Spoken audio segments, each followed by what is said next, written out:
My name is D.I. Bascom. I have a warrant to search your premises, sir. Where's your son? Where's your son? He's in his bedroom. She needs me 44. Where is he? Mom! Hey, he's only a kid, mate. Okay. Hey! Jamie Miller. What's going on? The time is 6:15 a.m.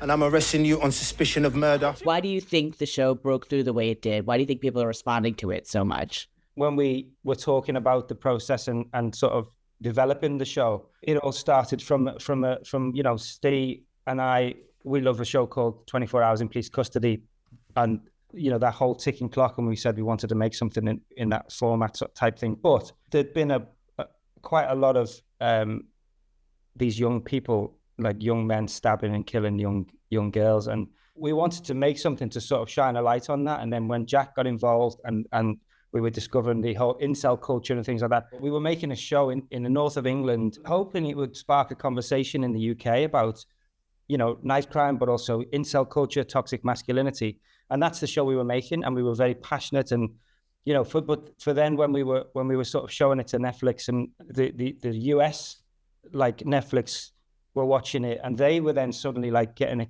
I don't know if excited is the right word, but they were seeing what we were trying to get across, and then you suddenly realize that this is a global epidemic, and so it's relevant in every country across the world. I'm blown away by the response and what it's done, and what it continues to do as well. It just came to me in the back of the car. I just knew what episode 1, 2, 3, and 4 was.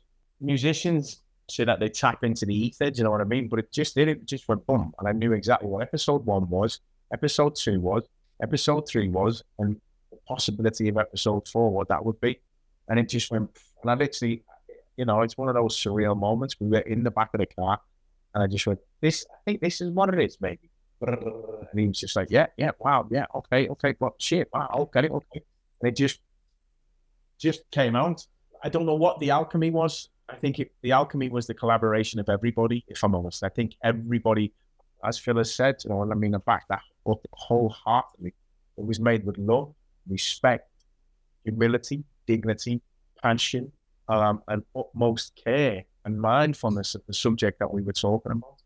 And then it just, everybody was allowed to wear their fucking Josephine Technicolor clean coats on them particular days, you know what I mean? Everyone brought their own thing, everyone brought their sparkle to the show, and it just became what it became. When you make something microcosmic, which is enveloped with love and passion, then it has the possibilities to resonate, you know what I mean, into the microcosm. Part of the magic, I think, it very much is the one take stories, storytelling structure. And it could have been a gimmick. It could have gone totally awry, but obviously it worked so much and led so much to the urgency and the storytelling and the way it worked so much. You don't want to be the one to mess up, essentially. You don't want to be the one to be like, oh no, now we only have 3 days. And you're trying to keep this positive energy going. But I think what Phil was so brilliant at was immediately, because we had 2 weeks of rehearsal, and from day one of those rehearsals he was so amazing at just eliminating any sense of messing up. There was just none of that negative vocabulary, no negative energy. It was only yes and. If something does go off the track that we've envisioned for this thing, that is a positive thing in itself, and that was one of the most freeing experiences that I've ever had, and I think it paved the way. And so from day one it was my whole mindset shifted, because I was like, oh, this is like doing a play on film, and every night is magic whatever happens. So then I was just excited about coming to work every day, and that is just the best headspace to be in. As soon as me and Erin got on set, the nerves were just killed off instantly. I don't know why. It was just magical on set. The actors down to the caterers were nervous. So, for Stephen and Phil, it's not their first rodeo doing it. So, but for me, I was nervous. But it was like Erin said, it was just a freeing experience. And I forgot my lines 10 times in episode 3, but I was that free in that room. I could just challenge Erin with whatever I wanted to say, really. So I just strung off. Like, it didn't register in my mind. Oh, I should have said that instead of this, and I should have said this. But like, I don't know, I just made it up as I go along, really. So, and it was the same with that in episode 1. I forgot my lines all the time, but I just went with it, and so did the actors around me. So, but yeah, it was definitely nerve-wracking. Was there a scene or a moment that you're especially proud of? The obvious one that I loved doing was one smashing the hot chocolate and screaming at Erin. But I'm not going to go that one. My favourite scene, apart from that one, is probably in episode 1 when I'm in the cell with Jamie and Eddie. And I'm saying, like, I want to go home. Like, that's not even in the script, I just said that. And I said that in like, the first take, probably, that I want to go home. And I said that in every other take since, and it just, I don't know. And whenever I'm at the front desk and the guy's taking in like what I want for breakfast and all that, and then my mum, my dad, and my sister come to the window, I don't know, that just get me every single time. I don't know, it just did. But them two are my favourite ones to do. I literally got to watch him real time in that room, like Phil was saying, switch it up every single take. Like I could never fully remember what we did every take, so I never knew, like, it was never that kind of like set, but all I remember is that every time it was different. So I was genuinely just, it was an actor's dream to be able to go into a situation being like, all I have to do is be there and watch this kid do his glorious thing. The moment when he's talking about his dad and the football game and not being there for him, that really did get me every time. I mean, look, it all did. Like, we were a mess at behind the monitor every take, of every episode. What I saw with Owen and what I think with the gift, and I can't pick one thing out. There was a moment when we were in the very first time of doing the chemistry test, myself and Phil and the others. It was also very brilliant. And Joe Johnson, we were in that room, and he did something. I turned to him and I just looked at him and I just said, from now on, I'm your dad, you're my son. And he just looked right up and he looked into me and he just went, okay. And he's not one of these actors that are in here. He's an actor that's in here. And that's very rare. You know what I mean? So I think the boys might love this. And Owen, you'll set some records if you certainly set some records for the nomination, but if you win, you're going to set some records. What does that mean to you as one of the youngest people to win? I don't even know like where to start with that sort of stuff. I don't really think about that much, but yes, I don't even know. Speechless. You need to sit down. I don't want to sit down. If you don't sit down, I have to stop this discussion. Maybe I want you to. Do you? It'd piss you off, that, wouldn't it? You'd have to go home and then come back again. Jamie, if you do not sit Look, I don't fucking want to sit down! You do not tell me when to sit down! You do not control what I fucking... Look at me now! You do not control what I do in my life! Get that in that fucking little head of yours! Fucking hell! I loved being in that little bit before they called action, because you were just a bit like, what's going to happen? Like, I just loved that. Like, I was like in my absolute element. Like, I just think it's an actor's dream to be given the freedom to go, here you go. From the minute that you're told to go, you can go on an organic journey and we will follow you. Like, that just doesn't, it sounds so basic, but you don't get that as an actor every day. And it's what you crave. And like, you're trying to steal those moments in like the normal scene, like the way that something is normally shot. You're constantly trying to be like, oh, can we just stay with this a little bit more? Like, you're constantly on like the verge of being like, oh, I was really in it, and you're like seeking it. But this is literally like that on a plate every single time. You're like, go on then. And there's the nerves of being like, oh, okay, I got to like put my money where my mouth is here. Like, this is like me being like, oh, all right, I've got to commit and I've got to believe. And as Stephen was saying, you've just got to go, the flip has to switch and you've got to lock in and you have to just be whoever you have prepared. But I also have to let go of all that and just see what happens. And whether it's a mistake, whether it's a no or anything, you have to just go on the journey. And she's a joy. absolute joy to work with. Because you trust her implicitly, feel safe within her presence.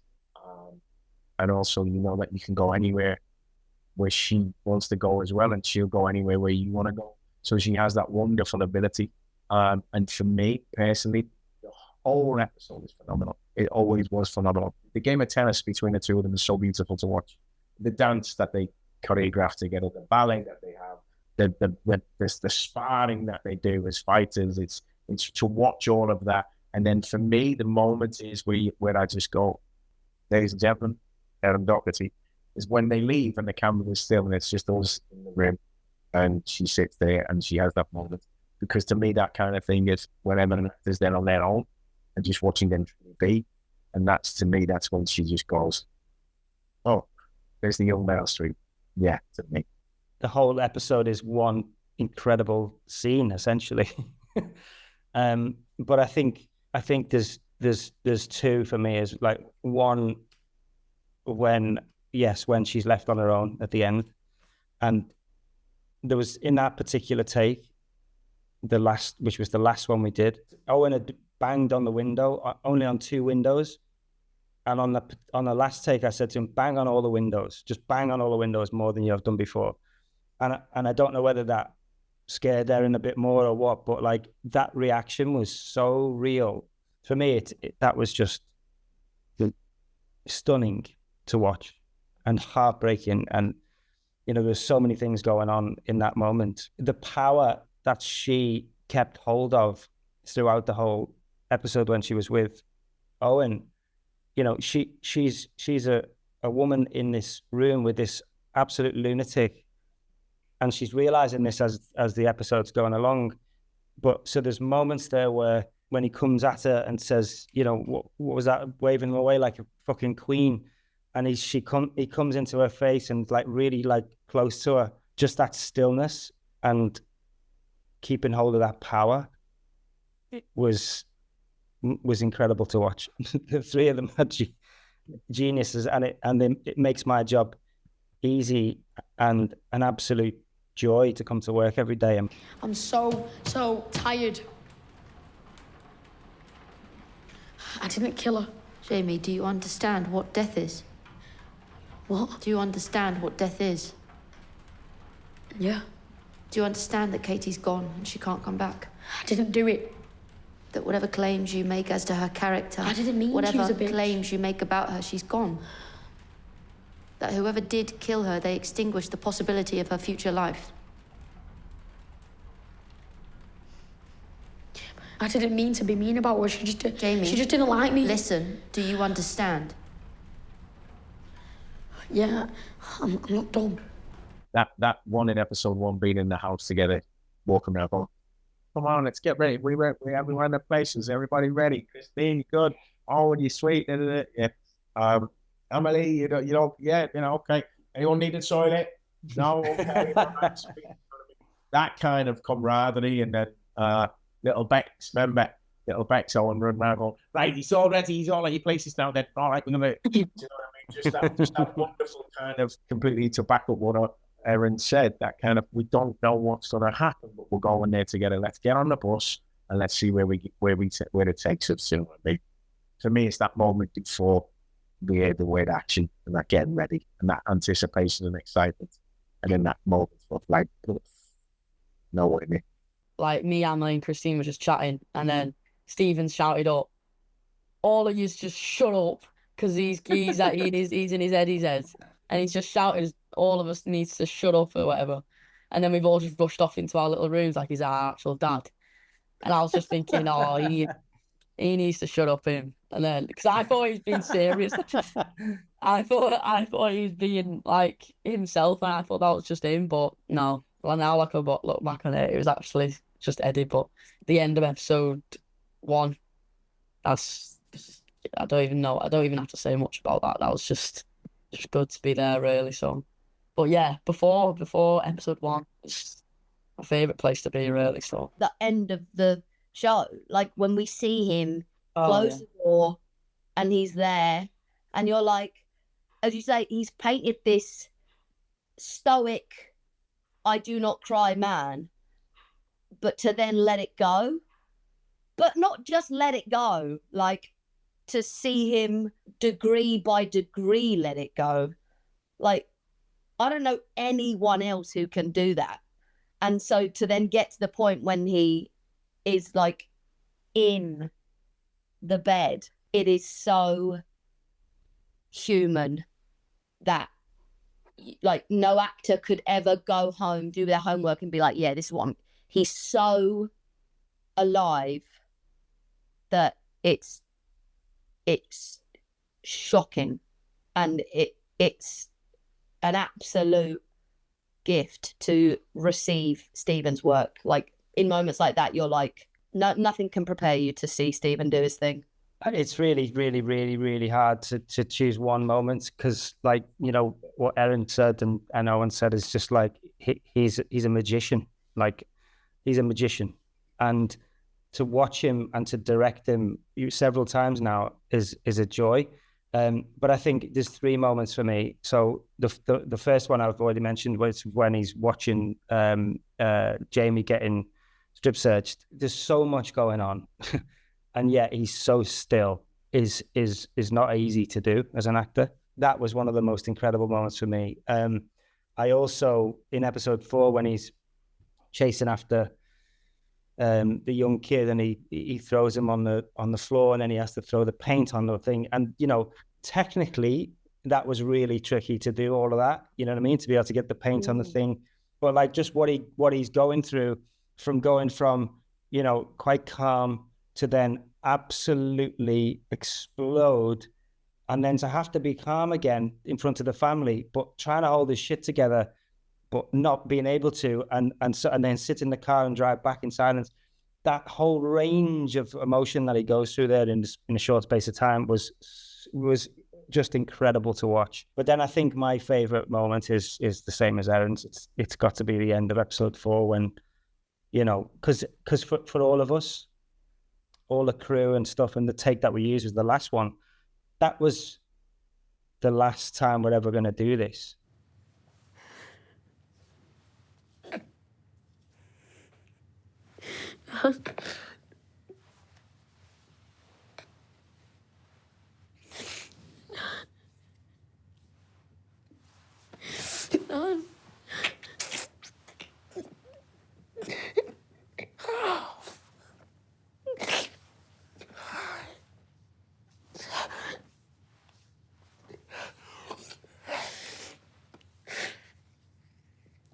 What have you done?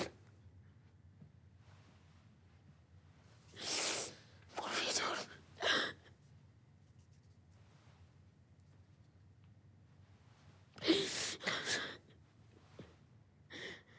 Why?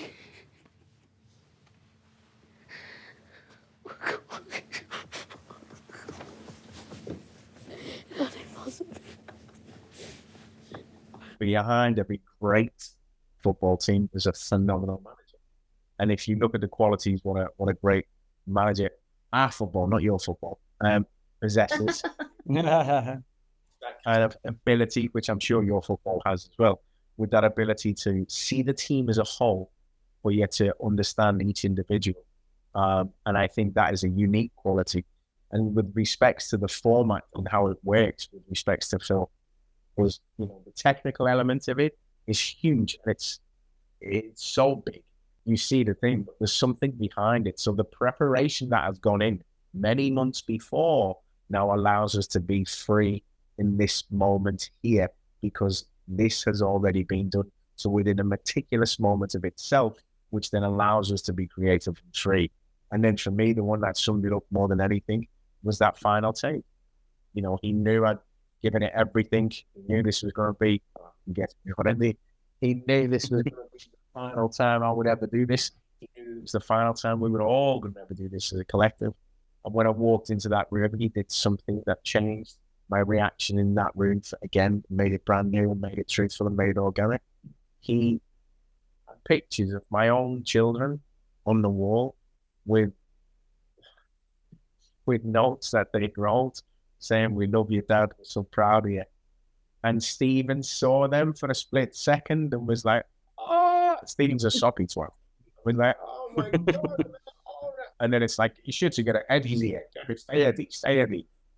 So he was already right up until that last moment. He challenged me, but he didn't just challenge me. He guided me and he nurtured me and he pointed me in a direction where he knew that would bring that performance. And to me, that's not just direction. That's an intuitive sense of a friendship and knowing me as a man to be able to do that. You know what I mean? And knowing me deeply, personally, in that respect, and having love, like Erin said, having love for me of who I am, but also having the trust in the ability that what I could bring, and knowing that as a collaboration, he may get a little piece of magic. This goes back to the very thing. How did it happen?